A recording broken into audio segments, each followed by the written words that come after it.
Welcome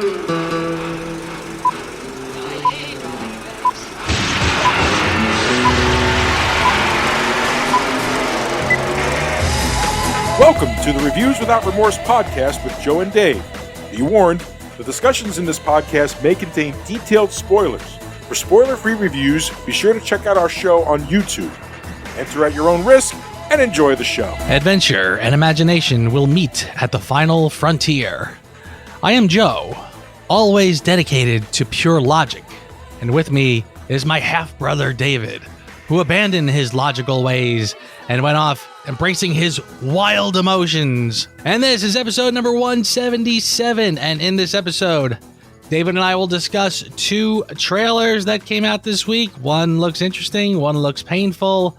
Zack Snyder's Justice League got another trailer we will discuss, and the new Disney film, Cruella. And then it's back to the 23rd century, and this time, the ride's a little more bumpy. We will explain. David and I will discuss 1989's Star Trek V, The Final Frontier. What's up, partner? Oh, this is going to be shit-tacular. Yeah, I have not seen this one probably since it came out. I did see this in the movie theater. Me too. So it's been quite a while. So it'll be interesting to see what we think about this. Yeah. Yeah.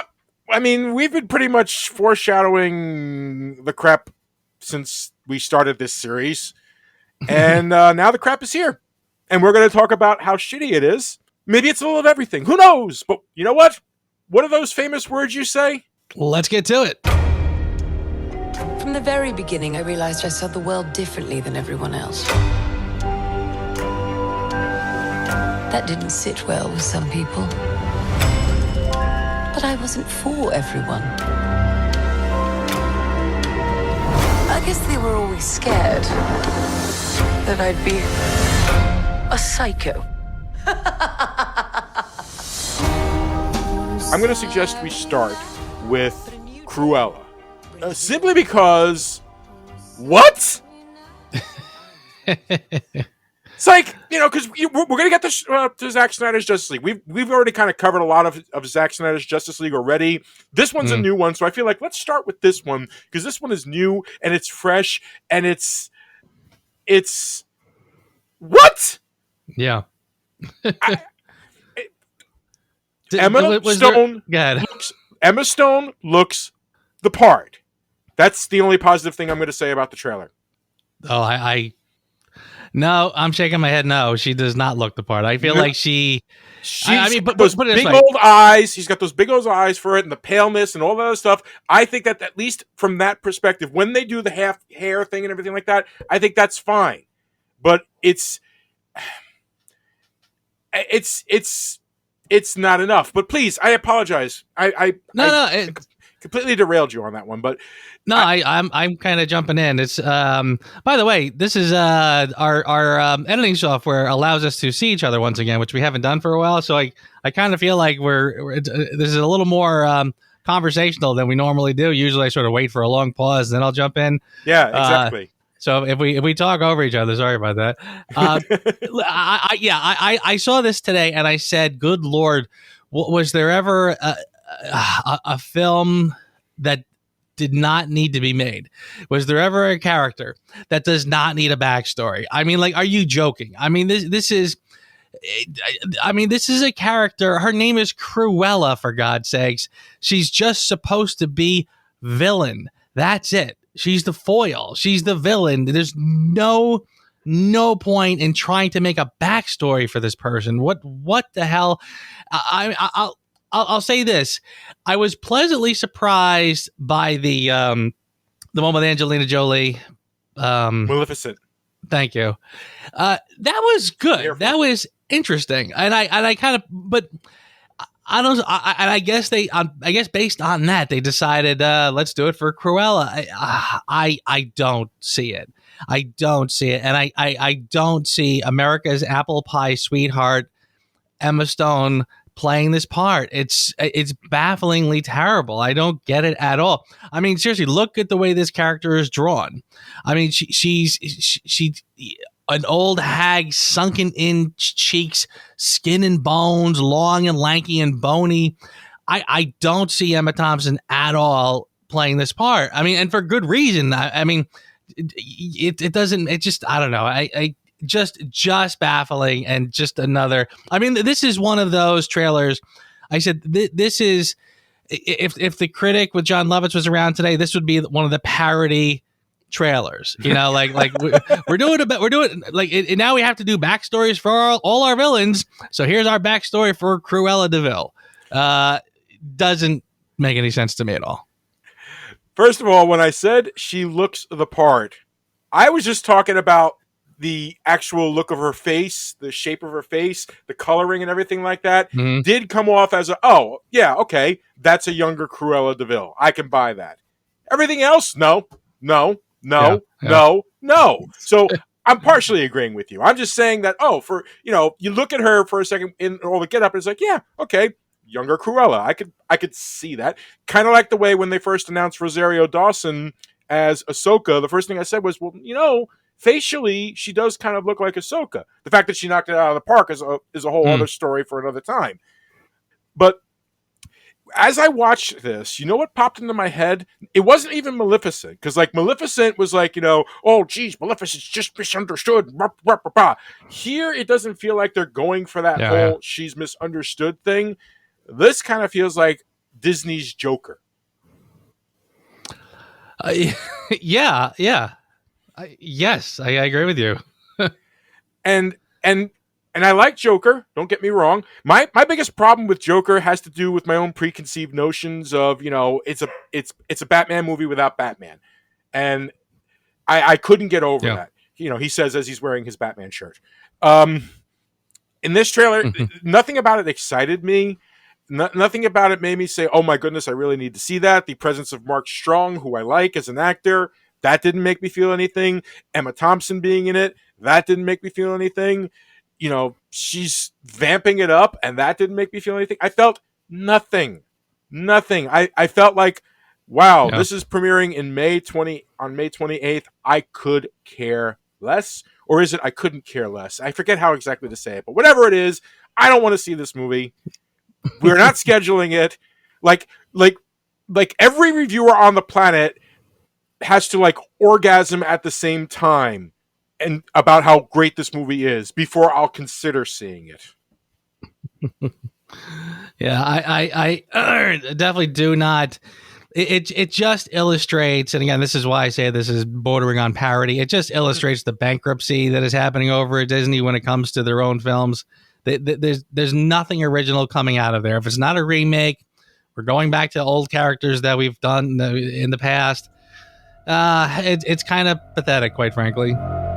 We live in a society where honor is a distant memory. Isn't that right, Batman?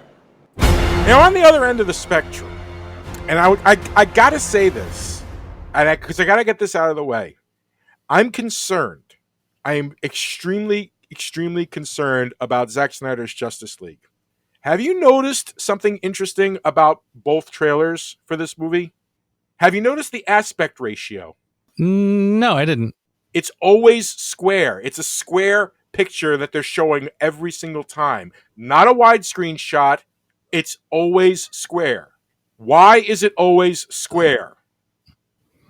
I did not notice that at all. Oh, yeah. I just rewatched it before we got up again, and it was the first thing I said, oh, yes, I have to remember to talk about the square thing.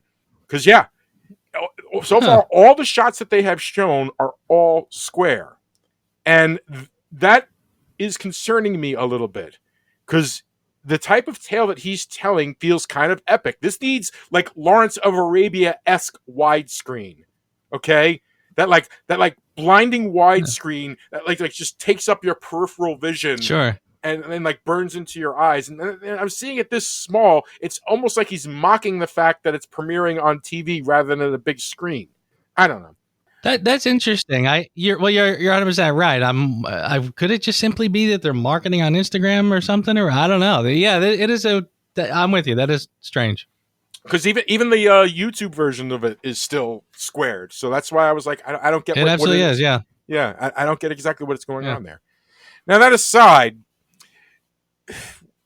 the other thing I need to mention, that last shot was so goddamn pandering. It wasn't even funny. So damn pandering. We live in a society. Oh my God, they made the meme real. Thanks, Zack Snyder. It's what I've always wanted. We live in a society. Other than that, Well, yeah. Listen, yeah. other than that, I apologize.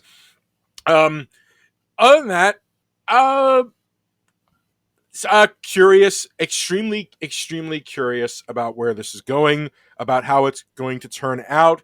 Whether he can actually knock it out of the park, I don't know. Who knows? It could be a Schadenfreude type curiosity. It could be, the type of curiosity you get when you're passing a big accident scene and you're kind of just turning your neck trying to figure out if you can actually see anything. I don't know. But whatever it is, you got to give Snyder credit. He does make shots look beautiful, doesn't he? Yes, he certainly does. He certainly does. And yes, it's hard watching this trailer. I mean, that's kind of all this is.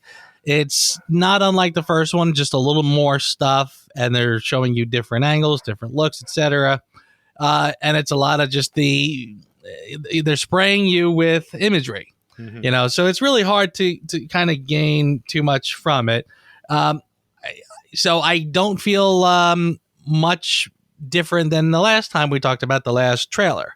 It looks really cool. I have some weird high hopes for this movie.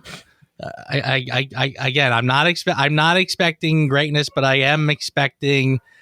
It's almost like when you say it's like driving by a car crash and you're cricking your neck to try to see it.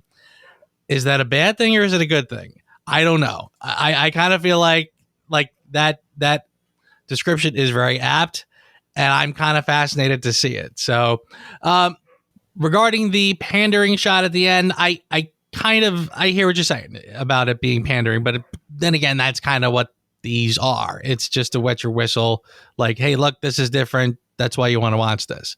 So, listen. I like I said, I have a very weird fascination with this film, so I'm kind of looking forward to it. And I got my fingers crossed it'll be halfway decent. From a relaxing vacation on Earth. Greetings, Captain. I do not think you realize the gravity of your situation. To the most perilous reaches of space. Only one crew dare travel where no man has ever gone before. We'll need all the power you can muster, mister. On a desolate planet, a renegade Vulcan seeks ultimate knowledge. To find it, we'll need a starship. And he will stop at nothing to get it. I dreamt that a madman had taken over the Enterprise. Captain Kirk and his crew must deal with Mr. Spock's long-lost half-brother who hijacks the Enterprise for an obsessive search for God at the center of the galaxy. Oy. Written by David Lowery, based on a story by William Shatner, Harve Bennett, and David Lowery, based on the television series Star Trek created by Gene Roddenberry, directed by William Shatner, Star Trek V, The Final Frontier. Ladies and gentlemen, currently I have lowered my head. I have put two fingers right between the area where my nose is, between my eyes, and I'm just kind of pinching, just thinking about the horror show of this movie. To start with, you remember how in my previous reviews I talked about very positively how all the characters had these wonderful little moments to shine, to really show off. Like one of my complaints, for example, from the last movie was that Mr. Sulu didn't really get his day in court. And I regretted that they did not include the scene of him, going around Chinatown in San Francisco. There was supposed to be a big thing with that. Who are these characters? Sulu and Chekhov get lost in Yosemite Park. And when Uhura calls to tell them that they've been recalled, they try the old, "Ooh, it's bad weather" thing. It's like, it's the freaking future. She's gonna know what the conditions are. If she's gonna transport you out, they need to know the weather conditions so they're not accidentally transporting snow with you. Right off the bat. We can do that now. Yeah, no kidding. We can do that now. That's not even... Right off the bat, they start screwing with that character. They introduced Cybok, played, I'm not going to blame the actor, played by Lawrence Luckenball. What a name. The unknown, Spock, the unknown child of Sarek and it seems Sarek's first wife or something along those lines, half brother. I don't know. They didn't even really explain it very well. This is truly the definition of a shit show. Now, granted, I have read, different things. I've heard that he was originally given budget A and then it was slashed. That doesn't excuse how it got as far as it did. The action, is it action? Is that what they were trying to do in this movie? Were they trying to do an action sequence? It's funny. As they're racing through the desert into the town to try to rescue the ambassadors and everything like that, and they're on the horseback. All I was thinking of was freaking Rise of Skywalker, and the horsebacks on the Star Destroyer. Oh, right, yeah. I know you're trying to blow a lot of that movie out, but yeah. That and it's weird how that kind of reminded me, and it's like, wow. So like somebody watched this scene and said, I could do that better in Star Wars. A, you didn't. B, it wasn't all that good to do in the first place. When I saw this movie initially, when I walked out of that theater, I was battered. I was beaten. I was like, I can't believe this is the last time I'm going to see all these characters together. Because it was not only did it get bad reviews, and I didn't take reviews very serious back then because I was like, it's Star Trek. What are you going to do? What do people know about Star Trek? I'm Star Trek. I know better. Nope. Reviewers are right on this one. This is shit. This is a piece of shit. This is the worst Star Trek out there. Would I say it's about as bad as Into Darkness? You know what? I'm going to say it's worse than Into Darkness because Into Darkness. Wow. Oh yeah. Because you would think after Star Trek 2 and Star Trek 4 that they'd have a handle on it. Like Into Darkness has the excuse of it was only their second movie and it's J.J. Abrams. Eventually, J.J. Abrams is going to screw things up. That's just the way it goes. How they could screw this up? Just, ladies and gentlemen, if I have not made it clear, this movie is terrible. Joe. Yeah, I mean, you're absolutely right. As you watch it, the first thing that jumps to mind is what the hell happened. I mean, there were good people involved with it. I mean, obviously, I think the first go-to is William Shatner. But I kind of feel like I don't think that's the whole story, though. I mean, again, I'm not there. I've watched a lot of material about the making of the movie. There are, just for the sake of variety, I'll try to say some nice things about the film. There are moments where I feel like there's something here. There is something happening here, and like there's little glimmers of something, and I kind of feel like maybe a couple more rewrites and they might have gotten there. Hard to say. Honestly, I mean, because it is. I mean, you're absolutely right. I mean, this thing is fundamentally flawed. It's just from its characters, the story, the writing.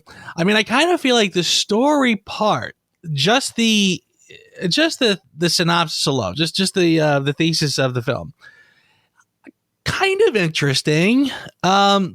essentially after years and years of Star Trek, is this sort of a logical next step? Someone who says, somewhere out in the regions of space is what we know as God, is God out here. And I kind of felt like there's something to be said for that. And that could certainly be the premise for a lot of interesting discussions. I mean, this could have been a very deep, very philosophical film. But the problem is you put it in the hands of a guy who's a cheeseburger. And I love me some William Shatner like everybody else. But honestly, I kind of felt like, boy, talk about just missing the mark by trying to let him handle that. It feels like on this road to try to get to where we're trying to go, they go on these weird tangents that don't really have a lot to do with anything as far as I can tell. I mean, I feel like there's a lot of moments where I'm waiting for this to lead somewhere. It really doesn't. It starts off with this meeting of the Romulan and the Klingon and the human. I don't really get what the meeting was about, but then they get kidnapped. So it's almost like, why? I don't know. It's just, there's a lot of weird, it's kind of nothing but missteps. And it's, and I tried to, as I watched this, by the way, I desperately tried to stop noticing the effects because the cheapness of the special effects is so glaring. I mean, there's a shot where the Klingon shows up and talk about an uninspiring villain, for crying out loud. I don't know if he even sort of qualifies as the villain. He's just kind of this sort of problem that we run into along the way. There's a shot where the Klingon ship, they pass an old satellite and he just shoots it for no reason. And it kind of goes spinning off, and it's like, you can see the frame rate is off even. Like, it's just like, how cheap was this? This was like Superman 4 levels of cheap special effects. There's one shot where the Klingon fires and the ship takes off. It's like, boy, I could have done that in a PowerPoint presentation, much less, that's how bad these effects were. Talk about just flat and boring and oof. How do you make Star Trek look boring? How do you make the Enterprise look boring? But they did. So yeah, I did try to sort of look past that and just focus on the story. And yeah, the characterization is so bad. Honestly, again, I'll use a term that I haven't used here in a while. It kind of smelled of fan fiction, and it just kind of, it's like, oh, what should we have Sulu and Chekhov doing? And they do that shtick, like you mentioned. They're down on the surface and he blows into the thing. Oh, we're like, really? Like, was a 5-year-old writing this? It was that bad. I didn't quite understand the were they trying to imply that Uhura and Scotty were an item at this point? Yeah, I'm glad you brought that up because I was eventually. Wasn't there an awful lot of flirting there? I didn't quite get what that was. It was like there was I couldn't tell. Is there tension there, and they're trying to sort of exploit the tension later? A little weird. First of all, I want to give the actors credit for trying to sell that scene. She's like basically caressing his face and being like, he's helping us see the feelings we've always had but have never shown. And I'm like, what? Yeah. Am I watching the same? Did I watch the same series? I think Uhura and Scotty interacted maybe like 4 times in the original series, let alone the movies. Yeah.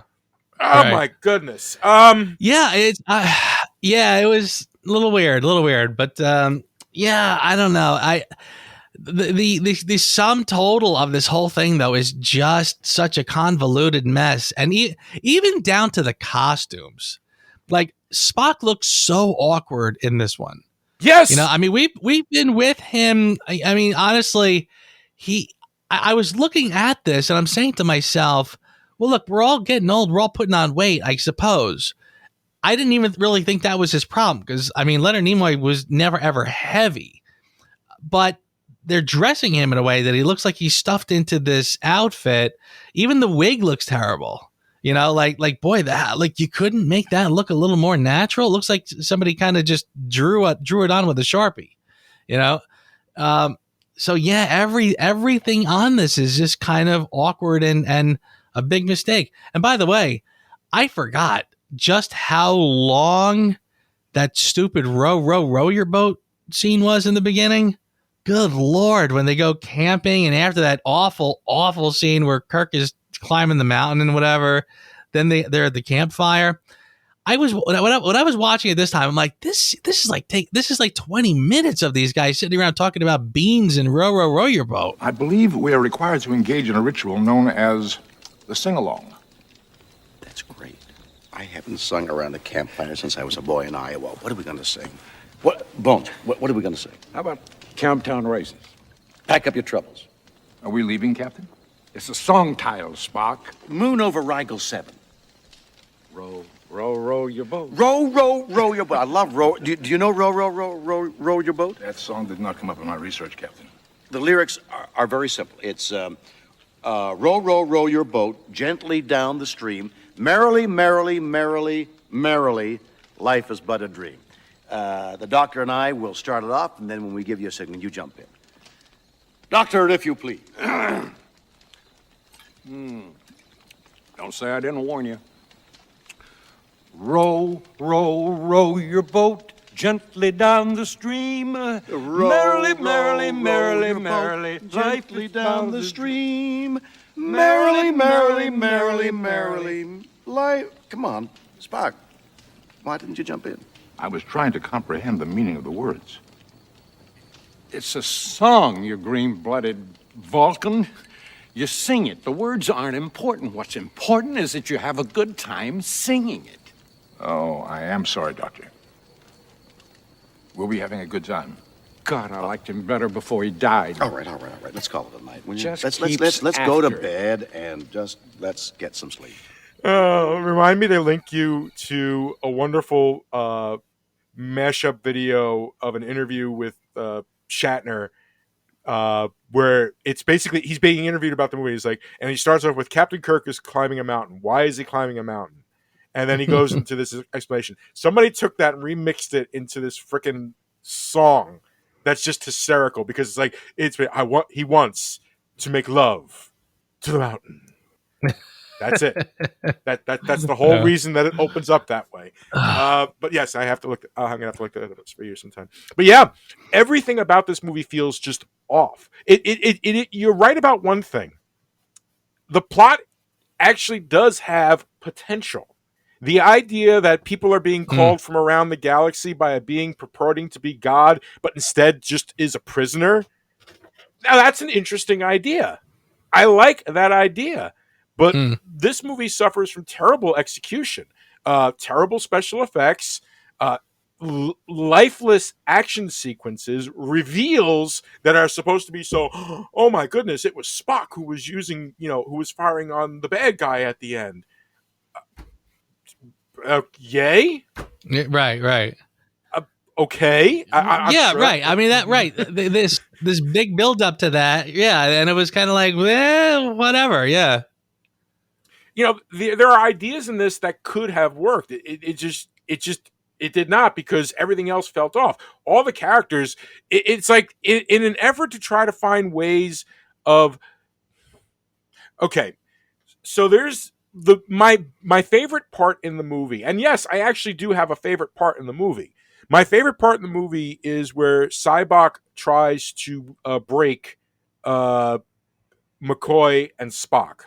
And then eventually he was going to go to Kirk, and he does that. I don't want to get rid of my pain. I need my pain. Bull stuff. He that was not a very well acted scene, but I do dig the message about that. That Yeah. that scene that happened with those two characters, I kind of feel like each member of the crew needed that scene. And shorthanding it for each member of the crew guts the movie. I understand that the story is mainly focused on McCoy and Spock and Kirk, and I get that. But by not giving us an idea of what it is that each of these characters are suffering from, you ruin the opportunity to truly expand upon the characters, and you make it harder to like the scene comes up, and all we know is that he talks to people and all of a sudden they want to follow him, and it's like but when they get to it, it's like this big. I feel like had they laid the groundwork of how insidious, for lack of a better word, Cybok is with getting into people's head and figuring out what their pain is and being like this old new agey, release your pain type stuff.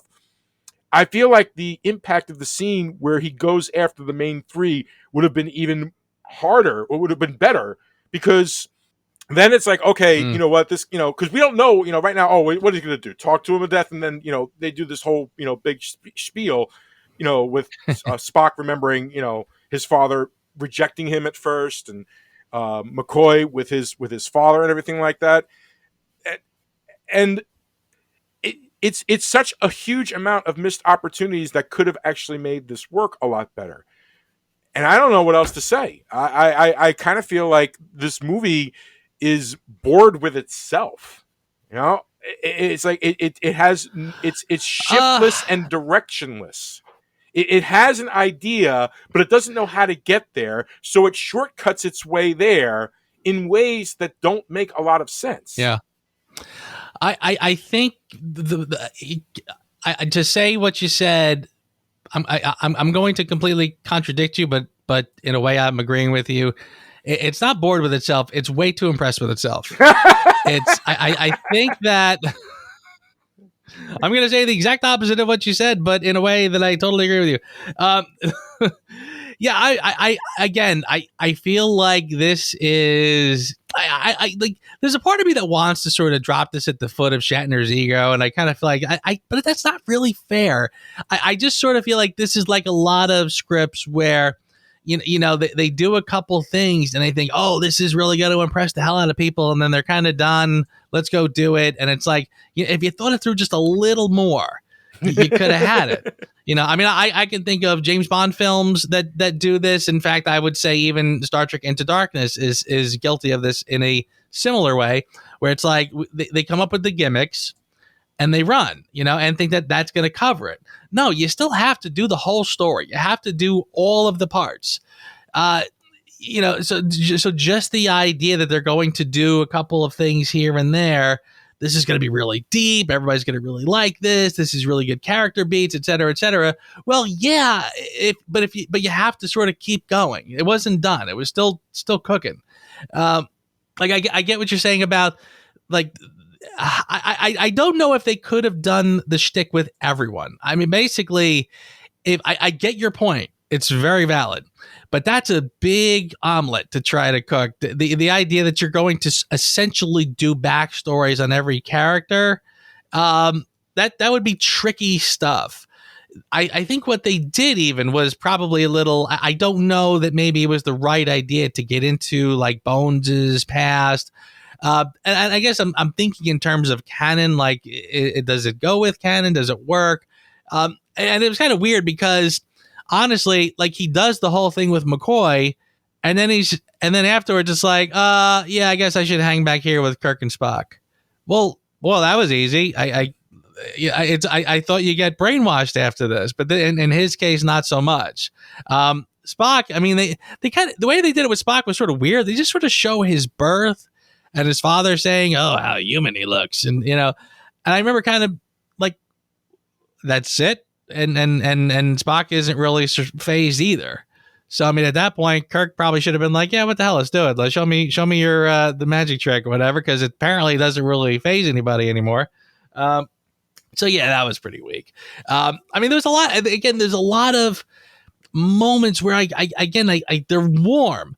Like the part when the part that really, I almost feel like if there's any part of this film that I kind of remember that comes to mind pretty easily is when the shuttle bay lands back on the Enterprise. And again, very clunky because the effects aren't there. But then there's that shot where Spock picks up the gun. And I kind of feel like if you're gonna do a scene like that, make the gun look like a gun, not some weird piping that fell off the ship. Yeah. But it looked like he was gonna spray bugs or something. But anyways, that part when Kirk yells "shoot him" and Spock can't do it. Like So that was over the supposed top. to be the big sort of right. I mean, that was supposed to be the big do all end all moment. And right, because it's not really thought through, it doesn't really make any sense. I mean, Kirk has to go totally out of character to do that, right? To sort of, I mean, I don't think he would have said shoot him, just kill the guy in cold blood to get this thing over with. No, I mean, I think he would have marched him off to the brig or something or other. Right. You caught him.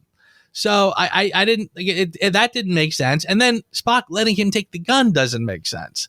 I mean, even if Spock wasn't willing to pull the trigger, which, as I said, wouldn't have made sense anyway, there's other ways to subdue this guy. I mean, Spock could have just taken him, frankly. You could have just put him in a headlock. Like, do something. Hey, Vulcan You gotta nerve kill him. pinch. Vulcan nerve pinch. Why not? I said to myself, would it not work on another Vulcan? I don't know. I'm not sure. But yeah, I mean, just how silly. I mean, it's a very silly moment to just get them into the next situation. And it's so, yeah, just not working. And I tell you what, I mean, honestly, there's a lot of movies that are clearly bad movies, and I'm more than willing to tap dance on their graves. You know, I'm very willing to sit there and say, this is crap, this is garbage. For some reason, I feel like I want to try to find something decent in this film. I want to be able to sort of argue its merits, you know, like it's a misunderstood, you know, it's the special kid, but he's misunderstood and he's got a good heart. But it's not working. I just feel like there's not really a lot I can really take away from this movie. It just even the part where they actually meet God is so awkward. I kind of, but again, I'm saying to myself, I get what they're shooting for. This idea, like, you know, he takes the form, take the form that you're comfortable with, and et cetera, et cetera. I feel like I've seen that sort of done other places, maybe a little bit differently or better. But just really weird. The whole point is just, I mean, like you said before, it's not a bad idea that there's a being somewhere who's kind of calling out and people can sense it, but he's an entity, but he's certainly not God by any stretch. They're not, you know, not a God that we would, in the way we think of God. Right. But boy, it just ends up being an awkward disappointment. You know, I mean, there's just really nothing to it. Like the parts when the big sort of bone columns shoot out of the ground, I'm like, okay, whatever. Don't get it. Don't know why. And by the way, that I kind of mentioned before, the Klingon, the Claw. bad Klingon who You mean Claw? is that what? Yeah, I forget.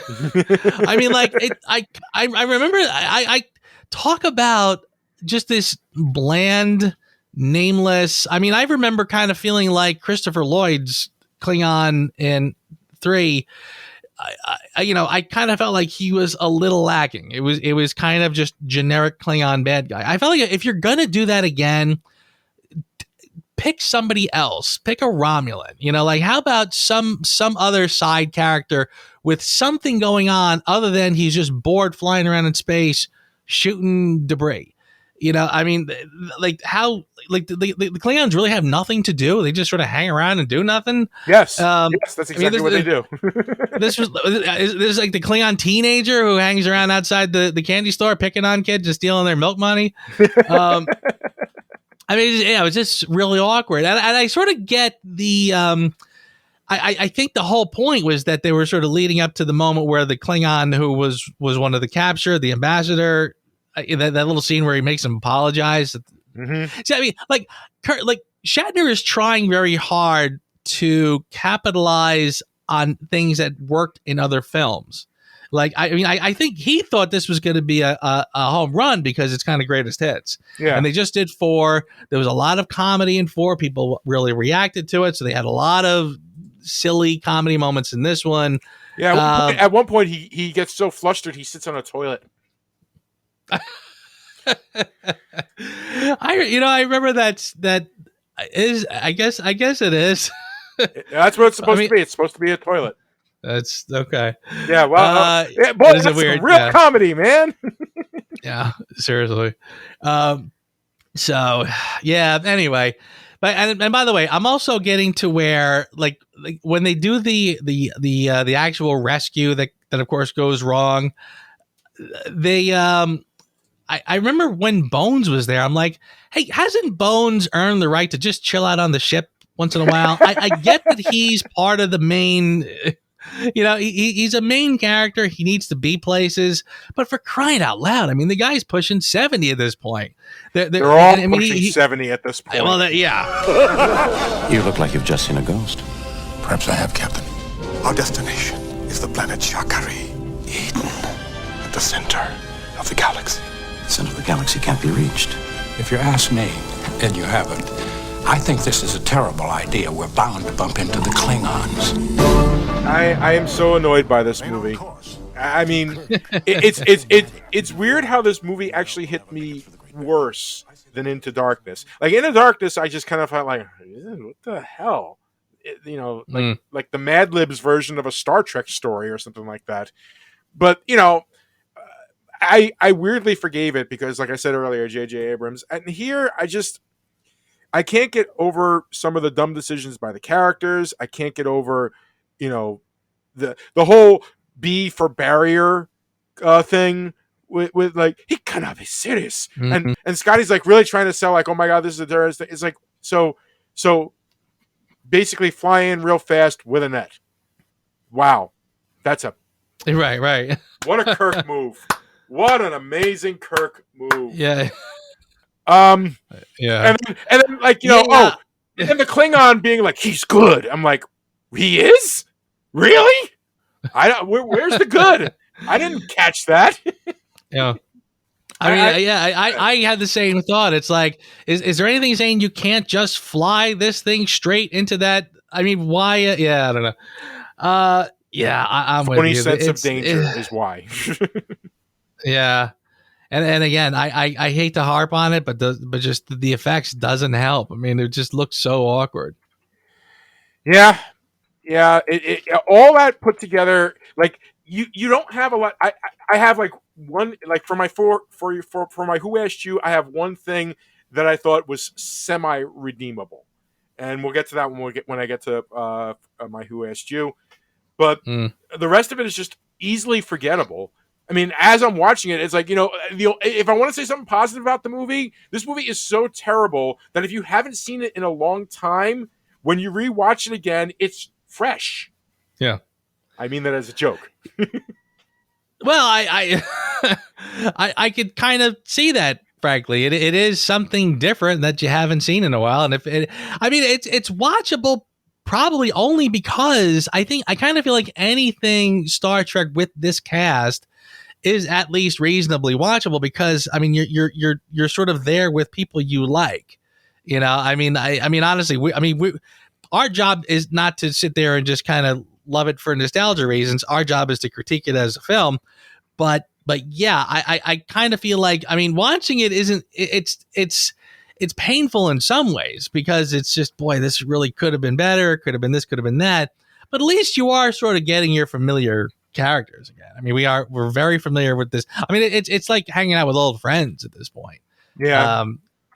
But it's an awkward party. It's hanging out with old friends, but it's an awkward party. It's like, okay, here's the best way I could say it. You're hanging out with old friends, and they are on. I don't like to get political, you know that, but this just feels like an apt description. Okay, you are on party A when it comes to your political designation, and they have swung all the way to party Z. That's what it felt like. Do you see what I'm saying? Okay, like not just that they're against the things that you personally believe in, but it's like they've gone way down the freaking deep end of the pool without a wedding, without those little floaties that you used to wear on your arms on a kid or anything like that. Just so far off the deep end. This movie is so far off the deep end of what Star Trek, of what these characters are supposed to be. You know, they did not service the characters. They made the characters do the things they wanted them to do for the service of the story. And when you design a movie based on making it for the story over the characters, you know, Vince Gilligan, the creator of Breaking Bad, said in one of the podcasts of his that I listened to, he said that he never writes a story. He writes about the characters, and he tries to figure out what their story is based on the characters. And when it comes to Star Trek 2, a little bit in Star Trek 3, and a decent amount in Star Trek 4, that's what it was. It was the characters in these situations, as opposed to the story. This movie is just doesn't give a shit about the characters that aren't Kirk, Spock, and McCoy. And I understand why they would want to focus simply on them, but unfortunately, this is an ensemble cast. And if you don't respect all of the characters, then those moments with the characters that you do care about feel even more hollow because they don't feel authentic. They feel generated. Remain on course. To Kirk, he's a fanatic to be fought. You know we'll never make it through the Great Barrier. I say the danger is an illusion. To the crew, he's a mystic to be followed. Cybok has simply put us in touch with feelings that we've always been afraid. I have to get back to the transporter. To Spock, he's the past he must confront. Shoot him! You know I'm right. Spock, my only concern is getting the ship back. And you're either with me or you're not. Put him in the brig with Captain Kirk. I'm a prisoner on my own ship. All right. Well, I gave it a 2. I don't even think I really need to preamble. I gave it a 2. I feel like, normally I say, hey, Joe, what score do you want to give this? Nope. I'm not even giving the movie the respect of my sense of humor, gosh darn it. I give you a 2. You are deplorable to me. You are awful. I really like the idea, which is why you got a 2 and not a 1. I like the idea. I have my one who asked you that, my one for your consideration. That's it. That is the only reason this movie got a 2. It is uninspired. There is nothing compelling about this. It is, I shouldn't say uninspired. Uninspired is incorrect word. The idea, like I said, about searching for a guy who claims to be God and so on and so forth, that's a compelling idea. Its execution is terrible. Amateuristic in its choice of setting, of lighting, of special effects. All of that was amateuristic. The writing is just so it's worse than fanfic. Okay, because at least fanfic will follow the tropes relatively, unless they make a Mary Sue or a Gary Stu or whatever the case may be. Most fanfic at least keeps the characters grounded in that universe. These are not, I don't know who these characters are. They say their names are Kirk and Spock and McCoy and Sulu and Uhura and Scotty and Chekhov, but I didn't see any of them. I saw none of them. And once you lose me on characters, especially when it comes to Star Trek, you're never going to get me back. There I am. Yeah, boy, that's rough. I'm trying to remember what I gave Search for Spock. I'm pretty sure I gave it like a 4. Yes, you did. I have the scores right in front of me. You gave it a 4 and I gave it a 5. Yeah, and that was pretty bad. And I remember feeling like, I remember feeling after I watched it, like I just couldn't recommend it. It was empty, whatever. But on the other hand, it was competent. This one, I'm kind of feeling sort of similar. I feel like, again, I want to give it credit for trying. But yeah, just I can't in good conscience recommend it as a watch by any stretch. I don't think I'll be as harsh as 2, but I guess I got to give it a 3. It's painful. I mean, it is difficult to get through because at every turn you're distracted by just how piss poor things are executed, frankly, and then it's kind of unforgivable. So yeah, I guess I'll give it a 3. That's fair, man. I will absolutely, positively say that that is fair. Well, this is going to be fun. Hey, Joe. Who asked you? I think I'm gonna swing at some low hanging fruit here. I just when I watched it again this time, I was hoping it wouldn't kind of creep me out as much as it did, but lo and behold, the scene with Uhura doing the fan dance up on the ridge. Wow, did that just it doesn't get any better. And again, it's I get the idea. You want to sort of give her something to do. I mean, for her age, she looks great. She's pretty spectacular for her age, frankly. Mm-hmm. But it's not even her or the look or anything. It's just such a cringy moment. Like you were really gonna do this? Like, I mean, of course, it's on a cheap set. So she's in front of this like painted moon. It looks just so lame, and like all the guys groveling to crawl to get her. It's like, come on. So it's just such a cringy moment. I got to give it to that. I am embarrassed for Nichelle Nichols. That's what I wrote down. Yeah. So we are like right on the same page with that. I remember thinking to myself, this is like a strong woman, a smart woman, and it's like, just get her naked. Wow. How demeaning is that? How freaking demeaning is that for her after all these years? I think you even hear one of the guys say, "Is she naked?" Yeah. It's like, oh, really? Deplorable. That was a deplorable scene. I talked about the terrible climbing scene where Kirk falls and Spock kind of puts his hands in the air, leans forward, and then these two legs just kind of come up and then go down. What the hell was that? So weird, yeah. But you're right. I'm giving you total agreement. That was what I wrote down for my Who Asked You. We nailed it on that one. Now for the harder one, Joe. If it's all right with you, I'm going to go first. Please do. For your consideration, okay, I told you during the review that my favorite part in the movie was the scene where Cyborg tries to heal them. Okay, now regardless of the results of it, I really liked the way the scene where it told McCoy's story was done. I liked this little extra layer of McCoy where, yes, he is a saver of lives, but he is appalled by suffering and his own father's suffering. And if he can ease his suffering, so be it. And the fact that he was cured and everything like that. I mean, yes, it's a simple story, but I really loved the way that DeForest Kelley played that scene. And I liked, the whole thing with Cybok kind of coming in and out and being like, you're a doctor, it's just kind of like goading him on as he's going along. I felt that was like my favorite part of the movie. Now, I'm not saying it's great, but if I'm going to point out what my favorite part of the movie was, that was it.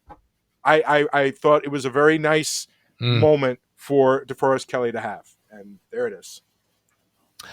I like that one a lot. I really do. I like that you went with that because because that's kind of it. It is these sort of heart moments that they were shooting for in this. They really should be the best part of the film. Right.